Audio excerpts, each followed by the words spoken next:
At the time, we were moving a lot of people out of the developmental center. That was after the judge had ruled. There were timelines that numbers of people needed to be moved out by. And so it was, as you can imagine, during the 80s, a real active time of moving literally hundreds of people out of the developmental center. It was a welcome change in many people's eyes. Instead of a single large state institution, a network of independent organizations in more than 30 communities across the state now provides housing, services, and support for people with developmental disabilities and their families. We have opened doors with the lawsuit, but whether that's going to be meaningful for people with disabilities is up to our local communities and how well they accept people with disabilities. Today, there are still some people who will look at people with disabilities as being somebody less, and that's a mistake.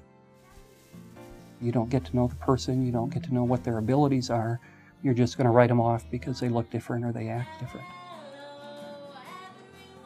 If we're all a little more accepting of our differences, that would make life better for everybody, including people with disabilities.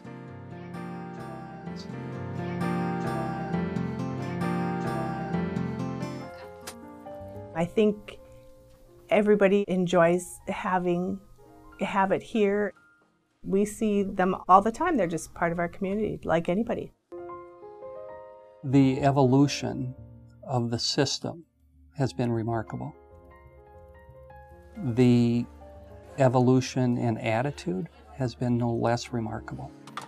People with disabilities are looked at differently today than they were back then. They aren't someone to be feared. They aren't looked at as someone who needs to be isolated and segregated.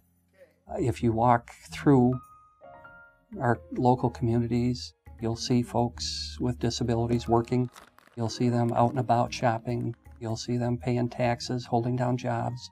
And that is light years from where we were back in 1980. Hello, ma'am. Did you enjoy the program? That's good. Thanks for coming. No longer shut away behind bars, residents of the former state school are now giving back, contributing their time and energy as volunteers of the Grafton Community Helpers. Community Helpers program has been around for 4 to 5 years, and it kind of started out as a way for us to try and support people in establishing more community connections in an organized kind of way. One great big example is last year, for the first time, we participated with the Relay for Life committee, and the committee would spend 3/4 of a day from 9 o'clock till almost 3, 4 o'clock filling the bags, the sandbags for the luminaries. Our crew went out there last year and they were done by noon. And the committee's like, we need these guys back next year. They're our best volunteers ever. And everybody was just having a great, great time.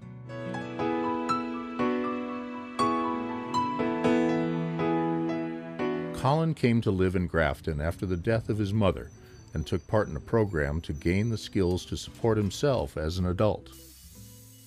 We had job courses who comes in and they come, one comes at 10 and works with a buddy till noon. Then we had second one at noon who comes and works with us, and then after that they leave. After that, go work someplace else they do. We're into our 11th year right now. Things are working out great. Cullen's been a great employee. He's always on time, rarely calls in sick. A lot of times we have to ask him to take his vacation because he has too much vacation on the books. And then just as far as, the duties, he's always willing to help out and do whatever is expected in the food court.